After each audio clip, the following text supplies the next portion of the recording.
السلام علیکم دوستو، ایک دفعہ پھر آپ کا ہوسٹ سجاد میں جان حاضر ہے ایک نئے اور خوبصورت ویلاگ کے ساتھ، اور یہ ویلاگ تسلسل ہے جرمنی سے اٹلی تک کے سفر کا۔ پہلا حصہ آپ دیکھ چکے ہیں اور آج اس کا پارٹ 2 ہے۔ یہ آسٹریا کے شہر بریگنز یعنی بودنزی لیک سے آگے اٹلی تک کا سفر آج اس میں ڈسکس کریں گے، دکھائیں گے آپ کو، اور اس میں دکھائیں گے آپ کو سوئٹزرلینڈ کی وہ خوبصورتیاں جو افسانوں میں سنتے آئے ہیں، فلموں میں دیکھتے آئے ہیں۔ یہ ندی حد فاصل کا کام دیتی ہے آسٹریا اور سوئٹزرلینڈ کے بیچ میں۔ اس برج کے بعد سوئٹزرلینڈ شروع ہو جاتا ہے، اور سوئٹزرلینڈ جب شروع ہوتا ہے تو ساتھ ہی اس کی خوبصورتیاں بھی شروع ہو جاتی ہیں۔ بریگنز جو کہ آسٹریا کا ایک مغربی کنارے پہ واقع ایک چھوٹا سا قصبہ ہے، وہاں سے بودنزی سے گزرتے ہوئے جب آپ سوئٹزرلینڈ میں داخل ہوتے ہیں تو سب سے پہلے آپ ڈائپولساؤ میں داخل ہوتے ہیں، جو کہ سوئٹزرلینڈ کا ایک کینٹن گیلن کا علاقہ ہے۔ سب سے پہلی میونسپلٹی اسی کی آتی ہے، اور یہاں سے آپ پھر ایلپس کے نظارے کرتے ہو۔ وہ ماؤنٹین ایلپ جس کا زیادہ تر حصہ سوئٹزرلینڈ میں ہے، اگرچہ وہ 8 ملکوں میں یہ ماؤنٹین رینج پھیلی ہوئی ہے، لیکن اس کا زیادہ تر حصہ جو ہے وہ سوئٹزرلینڈ میں ہے۔ تو سوئٹزرلینڈ کا جو آغاز ہوتا ہے تو ساتھ ہی ہمیں بلند پہاڑ نظر آنا شروع ہو جاتے ہیں ایلپ رینج کے۔ اور سوئٹزرلینڈ کی جہاں تک جیوگرافی کی بات ہے، یہ ایک سرسبز ملک ہے، بہت امیر ملک ہے، اور اس کے بارڈرز جو ہیں وہ جرمنی، فرانس، اٹلی اور آسٹریا سے ملتے ہیں۔ تقریباً 90 لاکھ سے زائد آبادی پر یہ بہت خوبصورت ملک ہے، جس کا نام سوئس کنفیڈریشن کا لکھا جاتا ہے، کہا جاتا ہے آفیشیل نام اس کا سوئس کنفیڈریشن ہے۔ یہ تقریباً اس کا رقبہ 42,000 اسکوائر کلومیٹر ہے، اور اس کی آبادی جیسا کہ میں نے آپ کو بتائی تقریباً 9 ملین سے زائد ہے۔ بڑے خوبصورت اس کے بارے میں اعداد و شمار ہیں۔ بہت پرانا اور روایتی ملک ہے۔ اگر اس کو کہا جائے کہ یہ کب اس کو ریکگنائز کیا گیا، اس کی سوورینٹی کب ریکگنائز کی گئی، تو وہ تقریباً 1648 میں کی گئی، اور اس کے بعد اس کو جو فیڈرل سٹیٹ بنایا گیا وہ 1848 میں۔ یعنی اس کی ایک وسیع اور خوبصورت تاریخ ہے۔ جہاں تک اس کی جی ڈی پی اور اس کی عمارت کے تذکرے ہیں وہ حیران کن ہیں، اور اس کی جو جی ڈی پی ہے وہ تقریباً 960 ارب ڈالرز ہیں، 960 یعنی تقریباً 1 ٹریلین ارب ڈالر کے قریب اس کی جی ڈی پی ہے، اور اس کا پر کیپیٹا انکم جو ہے وہ دنیا میں سب سے بڑی ہے۔ تقریباً 1 لاکھ سے زائد، 1 لاکھ ڈالر سے زائد پر کیپیٹا انکم ہے، اور جس کو آپ اگر کمپیئر کریں تو پاکستان میں تقریباً 500 ڈالر پر کیپیٹا انکم ہے، اور 500 سے 1 لاکھ ڈالر کا فرق کتنا زیادہ ہوتا ہے وہ آپ اچھی طرح سے امیجن کر سکتے ہو۔ یہ ملک 26 کینٹنز، یہاں پہ پروونسز کو یا کاؤنٹیز کو کینٹنز کہا جاتا ہے، تو 26 کینٹنز پر یہ مشتمل ایک رول آف لا والا کنٹری ہے، اور اس کا جو فیڈرل سٹی ہے اس کو برن کہا جاتا ہے، اور اس کا جو سب سے بڑا شہر، جو سب سے خوبصورت شہر جس کو جہاں پہ لوگ جانے کا خواب دیکھتے ہیں، وہ ہے زیورخ۔ تو یہ یورپ کا ہارٹ ہے۔ It is the most beautiful country, most charming and enchanting countries of the world ہے، جہاں پہ لوگ جانا ایک خواب سمجھتے ہیں۔ نو ڈاؤٹ اتنا امیر ملک ہے تو مہنگا بھی ضرور ہے۔ یہاں پہ جب آپ جاتے ہو تو آپ کو بے خوبصورت نظارے دیکھنے کو ملتے ہیں، اور چونکہ ہائٹ ہے تو آپ کو بلند پہاڑ ملتے ہیں، اور ان پہاڑوں پر بادل بھی دیکھنے کو ملتے ہیں۔ تو بڑا خوبصورت فیل، بڑی خوبصورت وائبز آتی ہیں اس ملک میں جا کر۔ آپ یہاں سے گزرتے ہو، پہاڑوں کے بیچ میں ٹنلز آپ کو ملیں گی، اور ان ٹنل سے گزرتے ہوئے، ان سسٹم سے گزرتے ہوئے آپ بڑھتے جاتے ہو آگے اپنی منزل کی جانب۔ اور منزل تو جو بھی ہو، لیکن راستہ بےحد خوبصورت ہے، اور انہی خوبصورتیوں، انہی رعنائیوں میں کھوئے ہوئے اور انہی رعنائیوں سے لطف اندوز ہوتے ہوئے ہم بڑھتے جا رہے تھے اس خوبصورتی کی طرف جو ایل ماؤنٹین ہمیں آگے پیش کرنے جا رہا تھا۔ تو بیچ بیچ میں اس طرح کے خوبصورت نظارے اور اس طرح کی ٹنلز جو کہ خوبصورتی بھی بتا رہی تھیں اور ساتھ میں ہمارے فاصلے کو بھی کم کر رہی تھیں، وہ بھی اس اپنے طرز تعبیر کے ساتھ، اپنی خوبصورتی کے ساتھ ہماری منتظر تھیں، اور ہم بڑھتے جا رہے تھے اپنی منزل کی جانب۔ ہمارے اس راستے میں یہ جو روٹ ہم نے اپنایا تھا A13 والا، اس راستے میں بھی بہت ساری ٹنلز تھیں۔ اصل میں اسپین میں جو سب سے بڑی ٹنل ہے وہ تقریباً 17 کلومیٹر کی ہے، گوتھرڈ، لیکن اس راستے میں بھی ایک ٹنل آتی ہے جس کو سین برنارڈینو کہا جاتا ہے، تقریباً 6.5 کلومیٹر طویل یہ سرنگ ہے، یہ ٹنل ہے، اور جدید ترین اپنے طرز تعمیر سے اور باقی لوازمات سے بھرپور ہے۔ چونکہ سوئٹزرلینڈ سارا پہاڑی علاقہ ہے تو ان پہاڑوں کے بیچ میں فاصلے کم کرنے کے لیے بے شمار ٹنلز بنی ہیں، اور ان سرنگوں کا، ان ٹنلز کا ایک وسیع سلسلہ ہے جو سوئٹزرلینڈ کے مختلف علاقوں کو آپس میں ملاتا ہے۔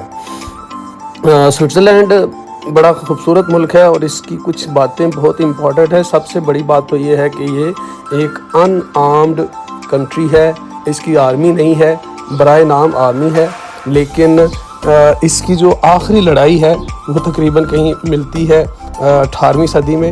اس کے بعد سے سوئٹزرلینڈ نے ایک بھی جنگ نہیں لڑی۔ اگر جنگ لڑی ہے تو اس نے غربت کے خلاف لڑی ہے، افلاس کے خلاف لڑی ہے اور بیماری کے خلاف لڑی ہے۔ اس نے وہ پیسہ جو جنگوں میں لگایا جاتا ہے، وہ وسائل جو جنگوں میں جھونک دیے جاتے ہیں، اس نے عوام پر لگائے ہیں، اور اپنی عوام کا معیار زندگی، جیسا کہ میں نے آپ کو اسٹیٹسٹکس بتائے کہ $1,00,000 سے زیادہ پر فی کس آمدنی ہے، پر کیپیٹا آمدنی ہے اسپین کے ہر شہری کی۔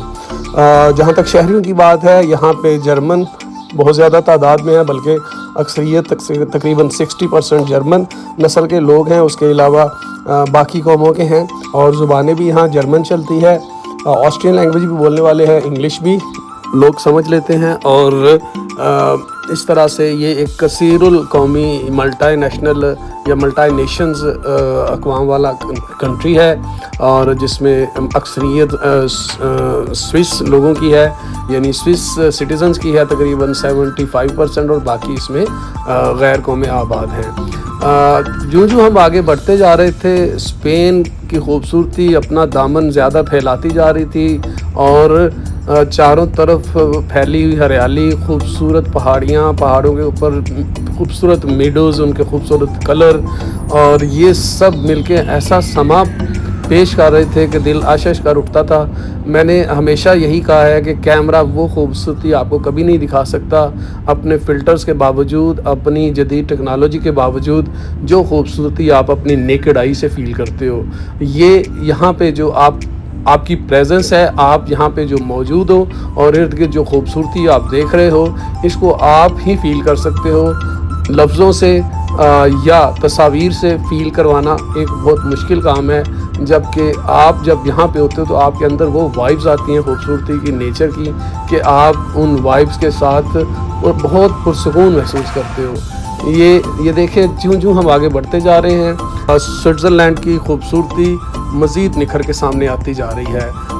پہاڑوں کا رنگ گہرا سبز ہوتا جا رہا ہے، بادل اور قریب ہوتے جا رہے ہیں، ہم اونچائی کی طرف، ہائٹ کی طرف جاتے جا رہے ہیں، اور سوئٹزرلینڈ کی خوبصورت سڑکیں، خوبصورت انفراسٹرکچر ہمیں ہمارے منزل پر، ہمارے راستے پر بڑی خوبصورتی سے لے جا رہا ہے۔ اور جلد ہی ہم سوئٹزرلینڈ کے اس مقام پر پہنچ گئے جس کو نیفنن کہا جاتا ہے، جو کہ خوبصورتی میں اپنی مثال آپ ہے، جو کہ آئیکونک اسپاٹ ہے، some of the iconic spots of the Switzerland. یہاں پہ ہم رکے اس خوبصورتی کو سراہنے کے لیے، دیکھنے کے لیے، کیونکہ ہم اس کو نظر انداز کر کے آگے بڑھ ہی نہیں سکتے تھے۔ کوئی ہمارا کھانے پینے کا پلان نہیں تھا، بس ہم نے صرف یہاں پہ اس خوبصورتی کو وٹنس کرنا تھا، اس خوبصورتی کو دیکھنا تھا، قدرت کی یہ شان دیکھنی تھی، اور ان خوبصورت مناظر سے اپنے دل اور اپنی آنکھوں کو خوش کرنا تھا۔ تھوڑی دیر ہم نے یہاں پہ گزاری۔ جس طرح کہ پاکستان میں اگر آپ نارتھ میں سفر کریں تو آپ کو ملتے ہیں ہندو کش کے پہاڑی سلسلے میں جمی ہوئی چوٹیاں آپ کو دور سے نظر آتی ہیں، پہاڑوں کے پیچھے سے جھانکتی ہوئی نظر آتی ہیں۔ اسی طرح سے یہاں پہ بھی برفیلے پہاڑ ان پہاڑوں میں کے پیچھے سے جھانکتے ہوئے نظر آ رہے تھے، اور سورج کی روشنی کے ساتھ، سورج کی سنہری روشنی کے ساتھ یہ سنہرے پہاڑ ایک خوبصورت منظر پیش کر رہے تھے۔ ہم یہاں تھوڑی دیر رکے اور پھر آگے کی طرف بڑھے، کیونکہ ابھی ہمارا سفر کافی تھا اور ہم نے پہنچنا تھا اٹلی، اور جب کہ ابھی ہم سوئٹزرلینڈ میں ہی تھے اور رات یا شام ہونے والی تھی، تو ہمارا یہی پلان تھا کہ ہم شام سے پہلے ان علاقوں کی خوبصورتی بھی دیکھتے جائیں اور اٹلی کے قریب بھی ہوتے جائیں۔ تو ہم دوبارہ اس سفر پہ روانہ ہو گئے یہاں تھوڑی دیر قیام کرنے کے بعد، اور آگے مزید خوبصورتیاں تھیں، مزید فطرت کے نظارے تھے۔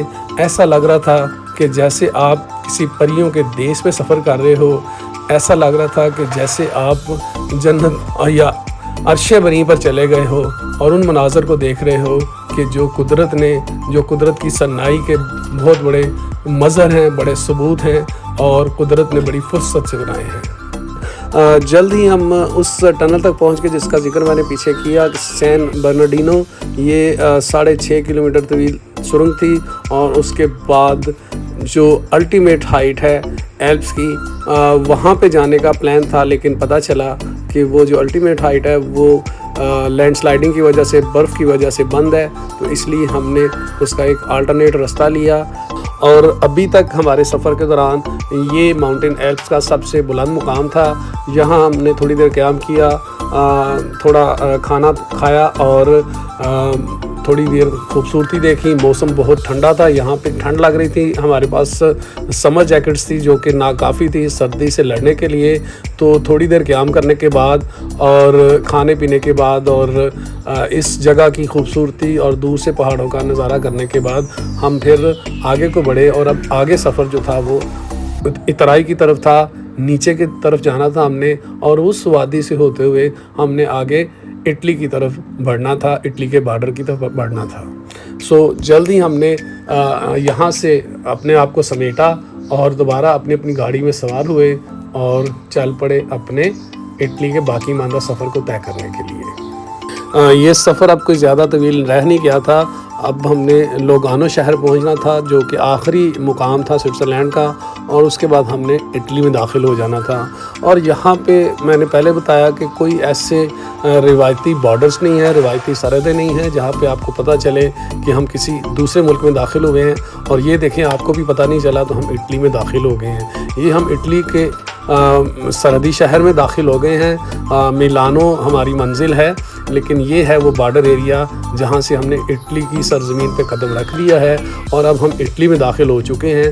اس طرح اس سفر میں ہم 4 ملکوں کی سرزمین طے کر چکے ہیں۔ ہم آگسبرگ سے چلے تھے، جرمنی سے آسٹریا کو، مغربی آسٹریا کو ٹچ کیا، سوئٹزرلینڈ کو بھرپور گھوما، اور اب ہم پہنچ گئے ہیں اٹلی، جو کہ اس سفر کی آخری منزل تھی۔